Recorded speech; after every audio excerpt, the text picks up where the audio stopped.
Welcome to the Wild Physio Podcast with your hosts, Andrew Wild and Chaz. How are you, mate? Hey guys, how you doing? Good to have you back. The first episode we did a couple of weeks ago was a big success, and everyone enjoyed the episode we did on processed versus unprocessed food. So I feel like we've started off well, so we better keep it going. Yeah, keep the momentum going. Indeed. Heard some good So feedback, which is good. yeah, we probably should touch on the feedback from last episode and have a bit of a chat about that topic, the unprocessed versus processed food. And also, you did post on the Instagram as well about it, and it sort of broke down exactly kind of what we talked about through the last episode. What do you want to touch on in terms of a summary today? Well, I guess the main feedback I got was like everyone loved the co conversational part of things, being able to like kind of make it less about like just analyzing data or like going through studies and more kind of like more applied to real life and also just making it more conversational, kind of like you're chatting to a mate while you listen to the podcast. Um, but yeah, I guess outlining the whole summary of processed foods, I guess. Processed is not a negative con or it shouldn't be a negative connotation to um, ultra processed foods or junk food. And processed foods can actually be utilized everyday life, like we discussed in the other podcast, for performance of sport or convenience, preserving nutrients, adding nutrients. It's not always negative. Yeah, agreed. It's a good summary. And I think the 80-20 rule is a good one. Try and have 80% nutrient dense food and 20% can be a bit of fun, but it doesn't mean that the nutrient dense 80% isn't all just unprocessed. Yeah, yeah, yeah. Like I said last time, good luck having unprocessed foods because it's very difficult to get just like absolute organic, not touched. Even processing such as freezing is still processed. Obviously, it's minimally processed, but end of the day, it's still some sort of processing being done to it. Yeah, completely agree, mate. And today we wanted to go a little bit left field and do a taste testing of a new granola on the market. Now, Chaz and I have got this new Kellogg's high protein granola. They do it in, I think, three or four flavors. Yep. And we're going to do a little taste test live on the podcast. Who knows if this is going to be a winner or not? I think this is pretty random. We might put it on mute while we Yeah, actually consume the food. yeah, the smart decision. Not a Before we actually taste it, because I actually have tasted it during the week anyway, so I know what it tastes like, but I'll do it live anyway. First things first, is it good in terms of the macronutrient profile, and is it as high protein as it probably suggests on the packet? It's a good question. I'd say it actually is pretty high protein for a granola compared to other products in the market. Like it's per serve, which is only half a cup, or metric cup dried weight. 11 grams of protein. It's pretty good in terms of granola. And the main protein source coming from it is soy protein, which is a complete protein source, which is also great. Um, but in terms of if you're comparing this as a protein source to like meat or like something that's just more bang for your buck in terms of protein, it would be terrible in comparison. Like there's still 2,000 calories in this 450-gram bag, and I'd say I don't know what the percentage would be, but pretty low percentage of it would be protein. But in comparison to other granolas out there, I think it's pretty good. Is it 500 grams or 50 gram? I thought you said 450, 450. 450 grams. Yeah. And in terms of taste, are we going to do a live tasting? Yeah, do you want to go first? Yeah, I'll go first. You better mute, mate. So during the week, I had a bit of a dabble with a couple of the flavors, and I was a fan. And for someone like myself that needs to eat a lot of calories each week and each day, this is something that's great for me. Just to get a few extra calories in, it's pretty easy to digest, and I don't have to get a lot of volume in to get a lot of calories. So I'll hook into this while you're just chatting about the other alternatives on the market potentially that are similar in terms of not only the macronutrient profile but also the taste. hmm hmm Yeah. Well, I guess there's one from Audi that I've had before, and it's got like I realized I need dried fruit in my granola to actually enjoy it. I think it's a bit dry, because I usually have it with protein yogurt, and fruit when I have my granola. Bit of dried fruit's always nice. There's one from Audi. It's not high protein, but I don't really look for granola for my protein source. I get plenty of protein through, like I mentioned before, high bang for your buck protein sources. Usually it's kind of the meats, the protein yogurts, stuff like that. And there's one from Carmen's, which is similar in taste as well. I actually haven't tasted this one, but the Carmen's one was pretty good last time. I'd say the Carmen's and the Audi one's probably my top two, and this might be in there as well. Yeah, I would agree with that. I think the Carmen's is great. I also really like, there's a brand called Harvest Farms, I think it is. I often get that. It's quite cheap as well. It's at Woolies and Coles, I think. Harvest Farms, and they've got about maybe 4 or 5 different flavors. I do really like that. It's definitely not as high protein as the one Mhm. that we're trialing today. That's the Kellogg's one. But as you said, it's an easy way to get your protein. Well, there are other ways to get protein a lot easier than smashing heaps of granola. So I do the same thing typically with the granola. I add high protein yogurt to it if I'm having it in the morning to just jack up the protein without just eating a heap of granola and just getting Yeah, like 1,000 calories or something like that really quickly. yeah, In terms of taste, I just tasted it then live tasting, and look, it's great. I can't really fault it. I like the apple one. There's a berry one as well, and they're both great. I'm a big fan. I think it's super tasty. As you said, the little bits of fruit in it definitely make it a little bit sort of sweeter because I feel like some of them, like the Jordan's one, the yeah, Jordan's yeah, one that's low sugar, it's kind of a bit boring. yeah, Like yeah. it's just kind of a bit papery sort of, and it doesn't have a really nice texture. And yeah, it's like just kind of chewy. Yeah, yeah, totally. Yeah, I actually also like a roasted, a bit more crunch than just Yeah, dried oats or something that's put in it. It's like chewing on raw oats. It's not really what I'm good about, but I'm gonna try it now and put it on mute. that's one of the reasons why I do like that Harvest Farms brand because it's really quite crunchy, and the couple of the flavors are unreal. Like they've got I think there's a cocoa flavor and then there's a berry flavor as well, and it's unbelievable. So I think at the end of the day, for someone that wants to get a lot of calories in quickly, if you are someone that's trying to bulk or you've got a lot of calories up your sleeve for the day, I think granola is a great option. If you are someone that's smaller or you're trying to lose weight, you would just have to be mindful of just the quantity of the granola because it is an easy thing to overeat. Yeah. I had the honey nut one's pretty good. Yeah, Yeah, it's definitely up there. And also I want to mention it is less than 5 grams of sugar per serve, and yeah. it's a pretty good fiber source. So 6.6 grams of fiber. So even having like the serve, which the serve is pretty small if you look at it, actually get half a measuring cup. It's a pretty small serve. It's about 45 grams, is it? Yeah. Yeah. It's actually pretty good in terms of a good fiber source as well. So it could get your fiber intake as well, which is great. Yeah, and I think those are probably in Australia, those are the brands that we're probably looking at. So that new Kellogg's one that we've just tasted, the Carmen's, the the Jordan's one is good. I just think that it just doesn't have as much taste. And then you've got the other options with the Harvest Farm. But as a lower calorie, higher protein option, this Kellogg's one's not too bad, is it? Agreed. Yeah, Yeah, definitely. yeah, for sure.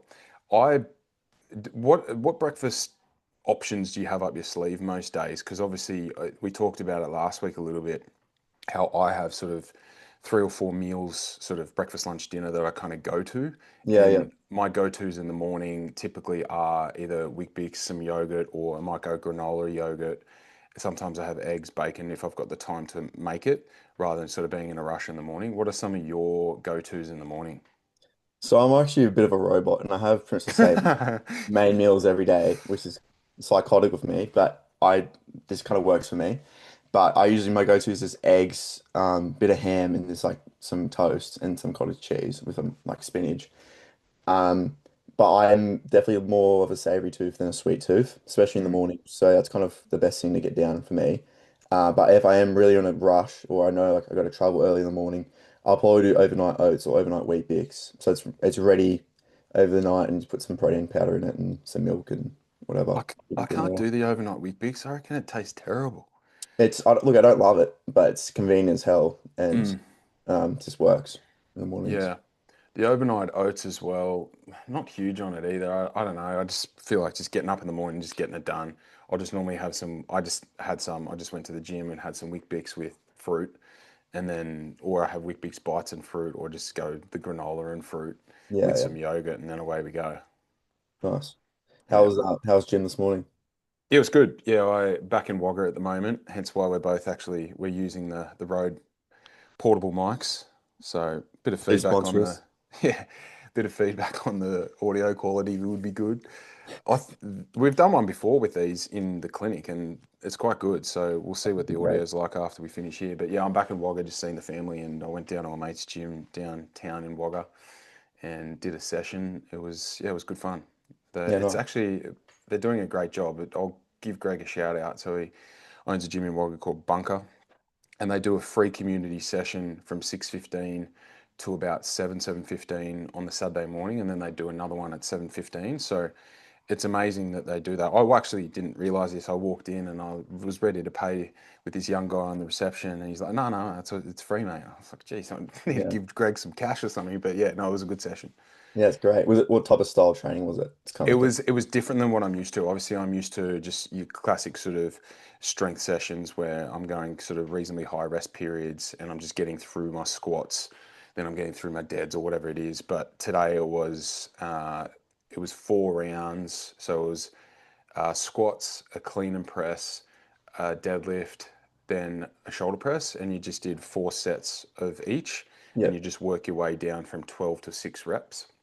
And then from there was some core stuff, some step ups, a single leg hip thrust, and then we did this finisher at the end, which was a bit of uh, air bike, so 10 cals on the air bike, a run down to the corner, and a couple other core things or whatever, just to kind of get the heart rate going at the end of the session for about 8 minutes. It was good. It was different than what I normally do, yeah, yeah, yeah, but it was a lot of fun. I saw a couple of the local lads that I've known for many years down there, so it was good. Good community feel. They've done a great yeah. job.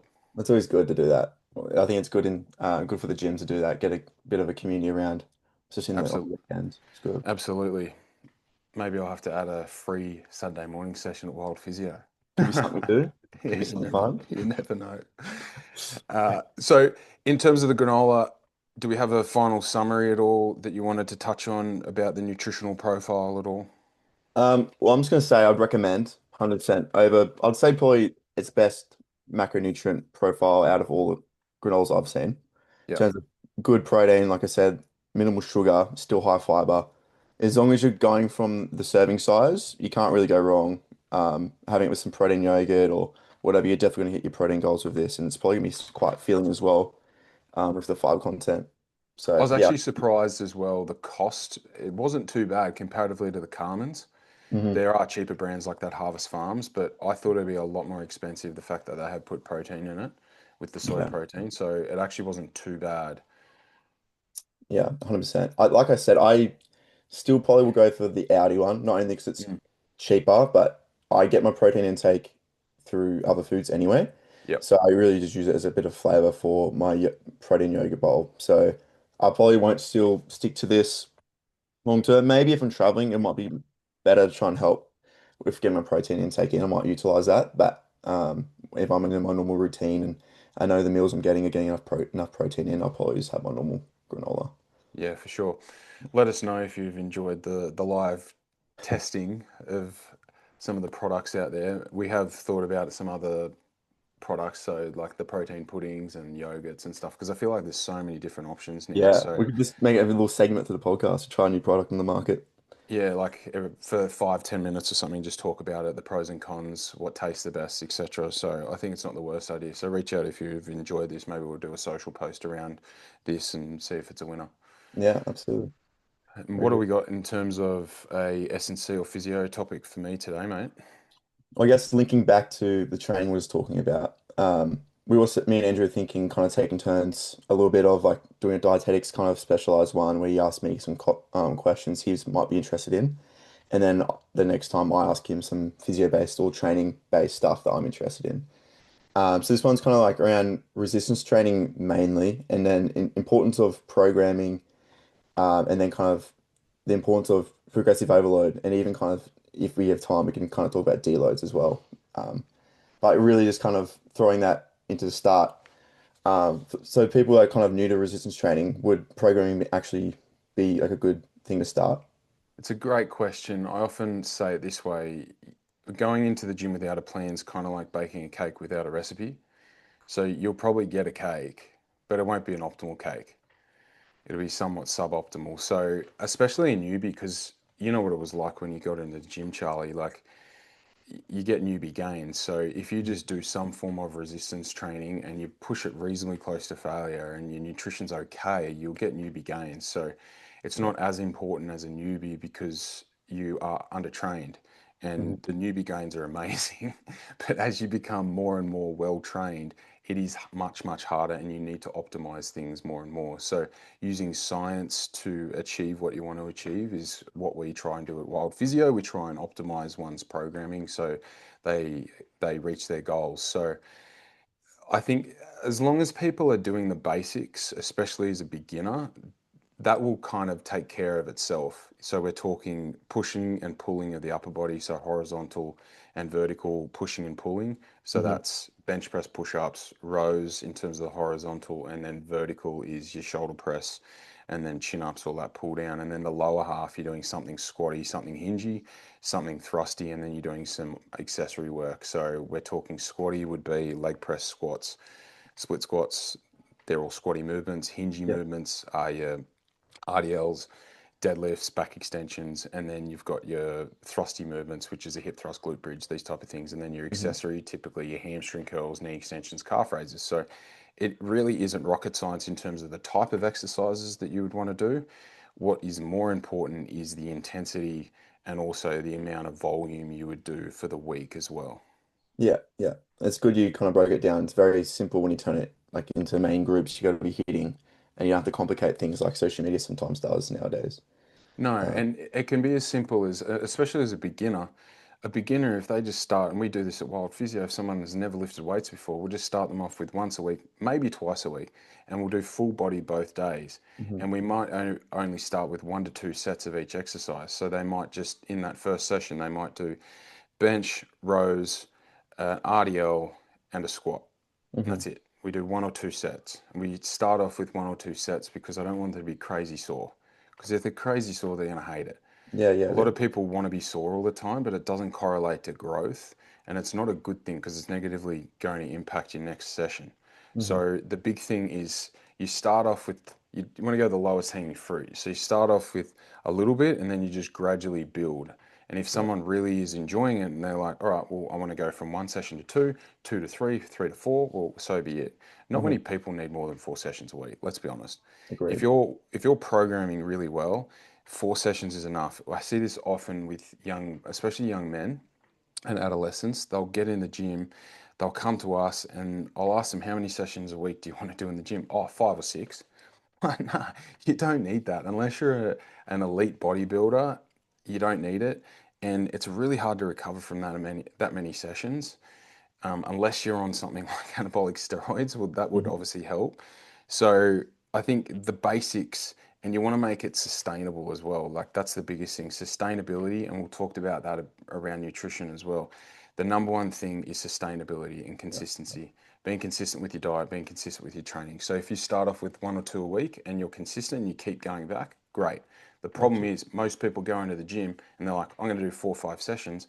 They miss a few sessions here and there. They don't think they're sticking to the plan and they're like, oh, fuck it, I'm done. Mhm. This is too hard. So you don't need as many sessions as you think. Yeah, yeah. I like the minimal effective dose is in like it's 100%. yeah. You want it's probably and then find what most people enjoy to maintain it long term. 100%. You already kind Absolutely. of you I already. think one more point on that, right? So I think a lot of people make the mistake of doing too many sets in their sessions as well. They'll be like, I'm going to do 4 or 5 sets of an exercise. But if you were standing there with them, watching them do that session, they're nowhere near failure. They'd be Mhm. better off to go into the gym and do 2 sets where Mhm. it's really close to failure. And sometimes when I'm training people one on one in person, we may only do 2 sets because I'm pushing them so close to failure that they're not used to it because Mhm. they go into the gym and they just spin their wheels and they're just cruising and then they come and see me and then I make them work. And Mhm. I'll often, let's use hip thrust as an example, get them to do a hip thrust and they've been doing 100 kilos as a woman in the gym recently and they can do 10 reps. All right, I throw on 100 kilos and we get to the 10th rep and they're just cruising. And I'm like, no, don't stop. You Mhm. have to keep going. And they keep going and they get to 20. And I'm like, well, they thought they were 1 to 2 shy of failure, but they were 10 shy of failure. Mm. Yeah. So it's a really powerful tool for people when they do come and see me. and I just get them to keep going until the bar literally is at a dead stop or it's slowed down to the point where it's really struggling to move. Yep, yep, And yep. that's the secret. Intensity is the secret. Not enough people understand that. It's not about Agreed. how many sets you do, it's about how good those sets are. Hmm. Yeah. Yeah, I think it's very important to be shown what true failure looks like and feels like because you have no idea. If you have never gone to failure before, you don't know what 5 reps shy is or two reps shy is. And I think another point I want to kind of outline is I think technique is also very important. That some people, if you don't go see someone like Andrew, you might be doing a movement completely wrong also. And Yeah, usually people's technique is pretty good. Like, I don't need to tweak things up too much with people. Like, hard movements like a hinge, that's a little tricky to understand what to do because Mhm. very rarely do you sort of hip hinge in an RDL position during life, but you sit down onto a chair all the time, which is a squat. So squats are kind of just like sit down on a chair, hover above a dirty toilet seat. It's a good analogy. Little things like that that I often use, but I think most of the time people's technique is pretty good. Okay. Now, I think what you can do is you can optimize their technique for them to move the bar more efficiently. And Okay. I think the general rule with most people is, especially women, they're not aggressive enough on the concentric. What I mean by that is if you're doing a bench press, at the bottom of the bench press, push it up fast. Control it on the way down, push it up fast. With a lat pull down, it's the pull down quick, control it up. With a Hmm. squat, control it down, explode up. So not enough people explode on the concentric. As long as you control the eccentric and you explode on the concentric, you're kind of sweet with technique. Yep. Yep. Yep. But one more thing about technique as well. So most people, when they do a session, they'll get to their last few reps and the reps look similar to the first few reps because they're not close enough to failure. If you're close to failure, your last few reps, last 2 to 3 reps, will look messier than your first 1 to 2 because you're close to failure. A Hmm. little bit of ugly lifting is okay. Hmm. And that's what we want. If it looks ugly, that's a good thing because it means that you're closer and closer to failure. Yeah. Depends on the exercise and there's nuance behind that, but at the same time, it should look different the last few reps of a set than their first few. Yeah. Yeah. And there's obviously movements to kind of go to balls to the wall, and they generally safer than others, obviously as well. Yeah, single joint movements, you can pretty much push a bicep curl or a knee extension, hamstring curl, tricep push down, these type of movements to failure all the time. They don't beat you up as much because they're single joint movements, but Hmm. you're not going to go balls to wall with 0 reps in reserve on a deadlift every week. Exactly. It's just the amount of fatigue that you accumulate from that, it's just going to negatively impact the next session. So you've got to sort of be a bit forward thinking and think, all right, I want to be reasonably recovered for the next session later on in the week. So with a Yeah. Yeah. deadlift, I'll typically use sort of a reps in reserve of 2 to 3 is a good place to be. Yeah. And then, same thing with a squat because it's just a lot of joints moving all at once. If you're going balls to wall, 0 reps in reserve, same thing. You'll probably be sore and you won't recover adequately for the next session. Yeah. I guess you kind of outlined this already, but what are some common mistakes you see of people not following a structured program? Yeah, I think the biggest thing is just in intensity. I think that is number one. And I think one other thing about, I think as a general rule, most people in the gym don't rest long enough in between sets. Hmm. So that was one thing about this morning that was different for me because it was more time based and we had a certain amount of time to get through all of our work. I'm used to these long rest periods in between each set. So because of that, I had to drop the weight a little bit. So as a general rule, you want to rest for about 2 to 3 minutes or more, depending on what you're doing. Like if I'm doing a really heavy sort of 3 or 4 rep set of bench press or squats or something like that, I might have up to 4 to 5 minutes off Yeah, because you same. need it to recover the energy stores within the muscle cell. So it ideally 3 minutes for a big lift, and that's super important. But intensity is the biggest thing. Like the longer I've been in this game, the more you see it, where Yeah. people come in and they're not seeing the results they want to see, and it literally just and their nutrition's pretty good.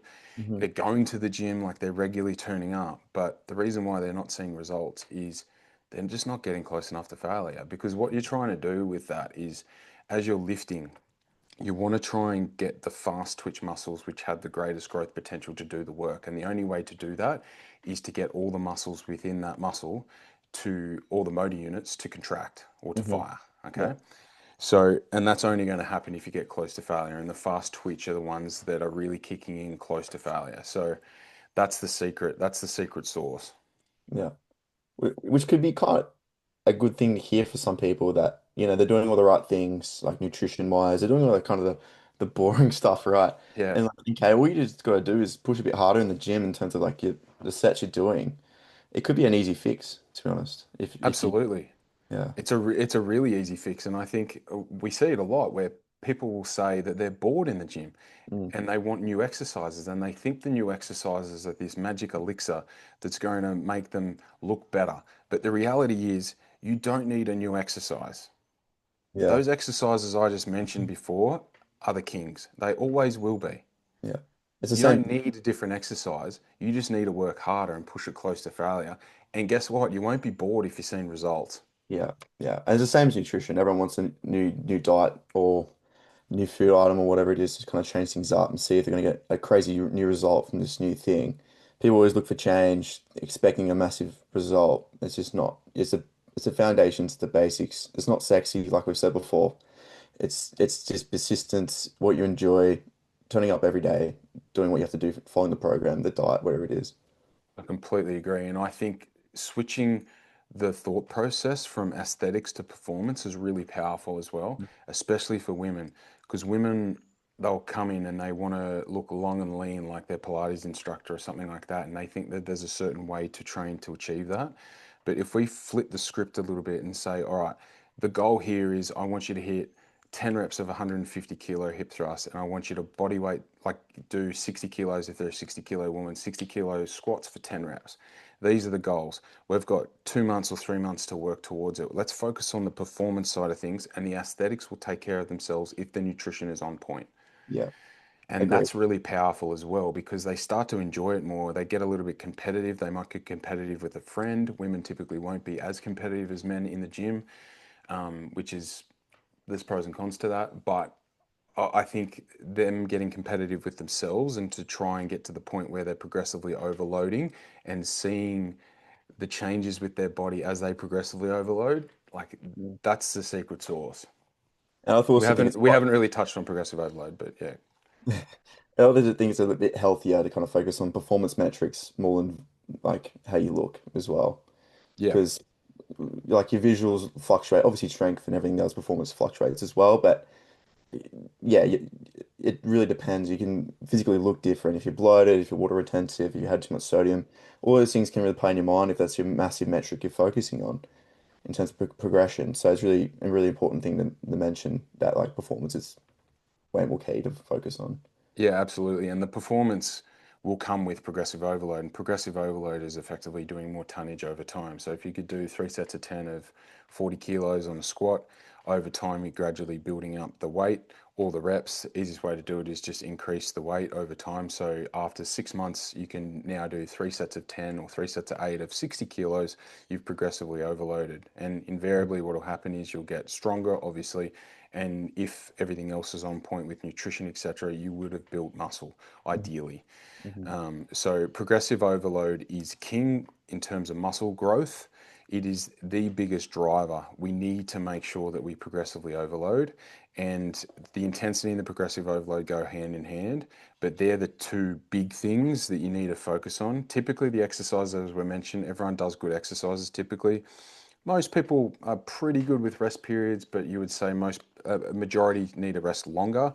But the Hmm. two things to focus on is intensity, get close to failure, 1 to 2 in the tank with every exercise, go to failure sometimes on some exercises and some sets, and then progressively overload. Yeah. And now we're speaking about progressive overload. I guess what are some practical ways someone could implement progressive overload that's not only just adding more weight to the bar, but what other ways you kind of could utilize progressive overload? There's a lot of ways to skin the cat. One of the easiest ways to do it is imagine you start off with bench press and you're doing 3 sets of 5 on, imagine you're a woman and you're doing 3 sets of 5 of 25 kilos.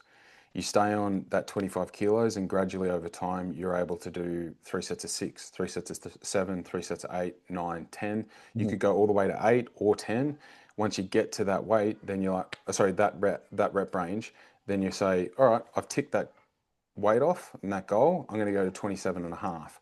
The 27 and a half now might mean that you get 6 reps or 5 reps, and then you Hmm. do the same thing. You go all the way up to 8 to 10, and then you say, all right, I've ticked that off again. I'm going to go up in weight to 30 and do the same thing again. So there's a lot of ways to skin the cat. The easiest way to progressively overload is just add weight to the bar. The other way you could do it is you could add sets. So you could start off with, say, 2 sets of 5, and then you go to 3 sets of 5, and then you go to Hmm. 4 sets of 5. The problem with adding too many sets is it increases the time that you spend in the gym. So we want to be mindful, and it's also more fatigue as well. So we Hmm. want to be More volume. mindful and find that sweet spot of enough sets in the session, but also enough sets for the week, Hmm. depending on the goal, right? Yeah. Yeah, it's a great point. And that's literally how I progressive overload. Like what you mentioned, doing like I kind of stick around 5 to 8 reps, and we can speak about this as well. But I think the more reps you try and add in for 10 plus, you kind of lose touch of actually what true failure looks like. It can be more difficult to kind of gauge what 12 reps of failure looks like because you could be puffed, you could be other things that burn more, whatever it is. But if you're doing 5 reps and you struggle with the last rep, you know that's the failure or it's close to failure. Yeah, I completely agree. And the research tells us that anything from 5 to 30 reps in terms of muscle growth, as long as the sets are pushed close to failure, it'll be the same. Yeah. However, what you said is exactly on point. It's very hard to gauge where you are in terms of your proximity to failure above, say, 10 to 12 to 15 reps. Like doing 20 reps is so many reps. Imagine doing that on a squat. Yeah. Like you're going to give up before you get close to failure because your heart rate's really high or you just over it. You just can't be Agreed. fucked doing anymore. So I like efficiency, and efficiency is king. Most people don't want to spend more and more and more time in the gym. And a lot of people will come in and see us and they'll say to me during the session or after the session, oh, is that it? Yeah. Is that all we're doing? I'm like, yeah, that's all we're doing because we're doing quality over quantity. Hmm. And where what I often do as well, so I get to the point where if people are starting to sort of hit a plateau, because early days you can just give people, 3 sets of 5 or 3 sets of 6 or something like that, and just be like, just gradually add weight to the bar and you'll be sweet. As you Hmm. become more and more well trained, you need to be a little bit more nuanced with your programming. Agreed. So what I implement is it's a kind of classic DUP, daily undulating periodization model. It's not rocket science. All it is I'll do bench press twice a week. I'll do 3 sets of 4 or 5 one day a week, and then the other day a week I'll do 3 sets of 8, or Hmm. it could be 3 sets of 10. Hmm. Obviously, the weight's going to be different because the fives will be heavier, the tens or the eights will be lighter. The proximity to failure is pretty much the same, and a rising tide raises all ships. And all we're doing over time is we're trying to help the other session. Because if you just do 3 sets of 8 all the time, it's very, very hard to progress as you become more and more well trained. Because you might only squeeze maybe 1 rep out, Yeah. maybe 1 extra rep. The reason why I like the DUP sort of model, especially with that sort of 4 to 5s where you're working a lower rep range, is you get better at moving the weight. So that effectively means that your strength is improving, and that's very neurological. Yeah. So I will do that model typically with a lot of clients that I've kind of hit a plateau or they're really well trained, and you typically see the strength and also the muscle growth go up considerably. It's a really good tool, and I'm not afraid to give people, sets of 2 or 3 as well. Very Hmm. rarely do I give them a one. But yeah, 2s and 3s or 4s, they're great because it's bringing the strength levels up, which would invariably help the 8s and the 10s. Yeah, yeah. And that's another example of why programming can help with plateaus and progressive when you're kind of an elite trainer at that point or even moderate trainer. And this kind of, I want to tie this back to nutrition as well a little bit. I guess with the programming and stuff and progressive overload especially, we kind of talked about minimal effective dose, for example, doing the right amount of volume and rep scheme, whatever it is, to help progressing, but you're not overdoing it, that you can't recover, and then you come in the next day a bit more fatigued, whatever it is. It's the same with whatever your nutrition goal as well. Usually, if you're progressive overloading, you're kind of generally going to be in some sort of surplus or at least at maintenance to kind of help progressing, unless you're at the start of a program where you can kind of progress even if you're in a deficit, you kind of do a bit of a recomp. However, I think minimal effective dose is also very important with nutrition. So if your goal was weight gain or kind of in a maintenance or even surplus. It's a minimal effective dose that's gonna provide enough energy to recover and perform, but you're not overdoing it where you're gonna be adding excess adipose tissue, so fat mass. So I'd say like even a 200 to 300 calorie surplus is all you need at the start, and that's kind of like a stimulus, if you will, that you add to the program where you got a bit more energy and fuel coming in to help with performance. And it's only then when you kind of plateau for a couple of weeks with your weight or even like your strength, where you might even just budge your calories up a little bit more, 200 calories again. It's very small, minimal effective dose, and you just know you're not overdoing it. You know you're putting the right things in at the right time. And it's exactly how I've been doing things at the moment, kind of in a growing phase where I'm doing my programming. So, like we spoke before, progressive overload with the reps. I know exactly what reps I've got to hit on what movements, how many sets. And right when I'm starting to plateau for maybe 2 weeks or 3 weeks in a row, where because you have shit weeks where you might plateau and you just might be tired, busy for work, stressed, whatever it is. But if it's happening 2 to 3 weeks in a row, I'm like, okay, now I might have to bump up my calories a little bit more, 200 calories, 300 calories, and kind of measure the weight as kind of like another measurement. Okay, I'm not overdoing it, I'm not underdoing it, I'm not losing weight in a growing phase. And I just really want to throw that in there as well. But we can go into more detail in another podcast um, on why. It's a great point. You want the lowest hanging fruit. That's the big thing here. Like, I feel like a lot of people have this notion in their mind that they need to go really, really hard with a deficit. And I even had a client in a couple of days ago, and he was losing weight on 2,700 calories for the day. And he's like, "Oh, I need to drop it down to 22." I'm like, "Why?" Yeah, You're losing weight, mate. Like, yeah. just, and we want to do it slowly as well because you want to maintain as much muscle mass while you're in that deficit as well. So it's like lowest hanging fruit is Hmm. key. And it's exactly the same with the strength training. If you're seeing change and you're getting stronger and you're gaining muscle, why are you adding sets? Because people often think that, oh, I'm getting bigger, I'm getting bigger. I need more sets. I need more Yeah, sets yeah. because I need Get to grow. I excited. need to grow. Mm. They get excited, and what they're doing is they're kind of spinning their wheels because they're so fucked from that session that they can't recover for the next session. Yeah. So Mhm. they're, and I don't know about you, but I don't really change much at all, if anything, when I'm bulking versus cutting versus maintaining in the gym. Mhm. I pretty much do the same sessions. Yep, same. Yeah, I all that changes is just the available energy that I've got Yeah. circulating, and that's based off how many calories I'm consuming. And I agree with you totally. Like I'll often look at, usually my sessions are shit because of two reasons. The first reason is I'm underfed, Hmm. usually. The second reason is I'm tired or stressed, Yep. Yep. or a combo. And it could be a combination, all three of those, or two of those. So it's pretty simple when it gets down to the nitty gritty of when you've sort of optimized nutrition like you and I have and optimized our training, you can kind of find the reason why you're not training very well. It's pretty simple. It's Yeah. like, where's your sleep at? How do you feel out of 10? And, how stressed are you? Yeah. Yeah. And once you kind of get down to a T a little bit and you kind of realize you're consistently performing well in the gym, you can find trends of things that actually make you feel good and high energy and getting the right amount of sleep and hydration, all these little things that I'm sure we'll do a podcast on in the future, kind of performance and nutrition, which is probably my favorite thing to talk about in Yeah, terms yeah. of nutrition. Yeah, and So you go. I think as you get more and more advanced as well, try not to bang your head up against a brick wall too much and think about yourself negatively if you aren't progressing, because I'll have weeks on end where nothing changes in terms of my strength.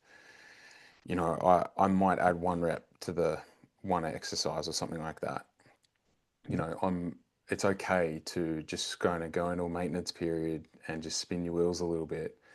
And I'm okay with that in maintenance periods. But if I'm trying to bulk, I'll try. And it's kind of easier though when you're in a bulk because you've got more available energy. So it's easier to progress. Mhm. So don't be afraid to go into maintenance periods as well. And I'm in that kind of at the moment. I'm not really bulking, cutting. I'm just kind of maintaining and I'm happy doing my thing. I'm just in routine. Yeah. And like I said, like life can get in the way sometimes, not in terms of a negative thing, but sometimes your priority might not be to progress in training at the moment, kind of just maintain like training for life, like Andrew said, like just kind of like being healthy, mobile, everything else, and then you can kind of focus on business or whatever it is, social life, stuff like that, but you still have those foundations that you've already built, maintain that. I guess kind of ties to kind of we can talk about it like briefly because I think this could even deserve its own podcast in the future as well as kind of deloads and the importance of deloads and if you believe in deloads, I guess.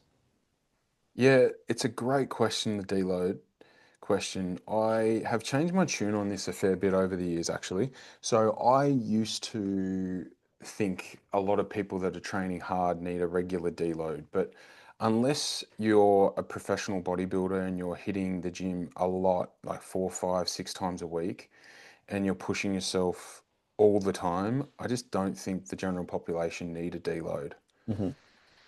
I think they're better off to stay in routine more regularly.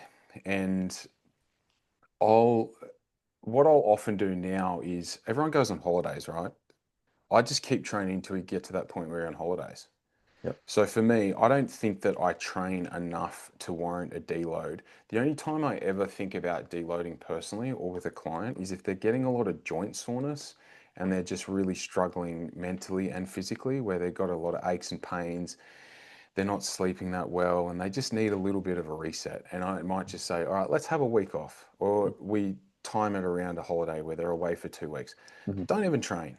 Just do walking while you're away, maybe do some cardio or something like that, but no gym work. You're not going to lose any muscle and strength in the first 2 weeks, according to the research. It might diminish a little bit after a week and a half to 2 weeks with strength, and then after 3 weeks, it starts to fall off a cliff. But I think it's a really good mental reset, and it's not necessarily just about the physical reset. It's the mental reset. So for me right now, I have just kept going the whole time. I had a little bit of a break when I went to the snow, and I've been dealing with a little bit of like right knee pain since I got back from the snow. I was hack squatting, and it was just annoying me. And I've just kept going because I know at Christmas I'm going to Lennox Head for a week, and I know I'll have a week off then, Hmm. and I'm just going to keep pushing through. So I think it's quite nuanced, but I think as a general rule, the general population, unless you're like top end elite athlete and top end bodybuilder or something like that, people don't need deloads very regularly. Hmm. Yeah, I tend to agree on this. I don't feel like it comes back to most people aren't training hard enough anyway. Exactly. And if you Yeah. give them another excuse to have a week out of the gym, they're going to jump on it. So I think I actually implement deloads kind of the same way you do. I know if I have like a holiday coming up, even if it's 3 days holiday, I'm like, okay, I might just have an extra 2 days off after the holiday, kind of get back on sleep schedule. Usually a bit tired after holidays anyway.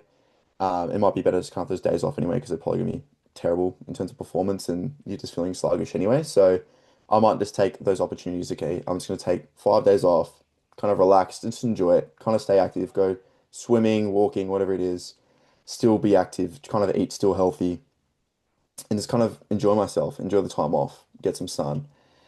I think that is also a very important part is kind of just being able to unwind and relax and not have the stress environment because that's kind of limiting your recovery as well. Having a stressful environment and stressful life and trying to make everything perfect all the time can actually be quite counterintuitive. I think another thing, a lot of people use the gym as stress relief in a way, but which is great, and that's another reason to not have a deload. But I talk about this with clients. Everything that you do during the week is draining your battery. Hmm. So that might be work, it might be your family, kids, it might be training, whatever it is draining the battery. What we want to do is recover the battery. Okay. And if you're struggling a little bit, rather than having a complete week off or a few weeks off just because you're feeling a bit flat or something's niggling, the other way you can deload but still get some stimulus and still go to the gym is just reduce your sets. It's such a simple way of doing it. Yeah. Instead of doing your 3 sets of bench and squats or whatever you're doing in that day, just do two. Hmm. Still push close to failure like you've been, but just do two. Yeah. And I feel like there's a really negative connotation with people and 1 or 2 sets. Yeah. There's nothing wrong with doing 1 or 2 sets, and most of the hypertrophy stimulus you get is from the first set anyway. Hmm. So it's like do 1 or 2 really really good quality sets, and that is amazing stimulus, and you're not going backwards, and you're still in the gym, you're seeing your friends, you're doing something that's active, and you're not getting out of routine. I think Yeah, that's important as well. for sure. So I very rarely use deloads now, and I this would be a great podcast in itself. Things that I have changed my mind on. and I have changed my mind on deloads a Love lot that. because because we even talk about it in Your Body Bible, and I still think the information there is really relevant for people that are training really hard, like bodybuilders and professional athletes and these type of people doing proactive or reactive deloads. I used to just do reactive deloads where I would reduce, either have a week around, a holiday or something like that. But sometimes I would reduce how many sets I'm doing in that week because I was feeling a bit beat up. And I did like it, but now I just kind of just keep grinding through. And I haven't really noticed much of a difference in terms of how I feel like over a long period of time, over the whole year. Um, there's a lot of ways to skin a cat. If you have a week off here and there every, 8 to 12 weeks and you don't lift at all, and then you go back to the gym and it kind of freshens you up and you feel good about it, do it. Hmm. Go Yeah. for it. No problem. But I don't think that many people need deloads. Hmm. Yeah. Agreed. So yeah, I'm just kind of grinding it out until I go on holidays at Christmas. How about you? Well, I mean, progressing really well at the moment in terms of gym, so I'm kind of riding that wave of progressing every week and just kind of controlling all variables I can during the working week. So, I mean, until I plateau maybe 3 weeks in a row when I've controlled all variables in terms of sleep, nutrition, everything else, I'm like, all right, maybe I'll just change things up, even just like you said, go down to 1 or 2 sets, really just drop the volume heaps. I'll still go to the gym, and I'm like, all right, I might even change the rep scheme up and kind of go a bit lighter, kind of for a couple of weeks, and then kind of then ramp it back up again. Yeah, I've even had a deload week where I've just done one set of every exercise and I've actually just PR'd on them.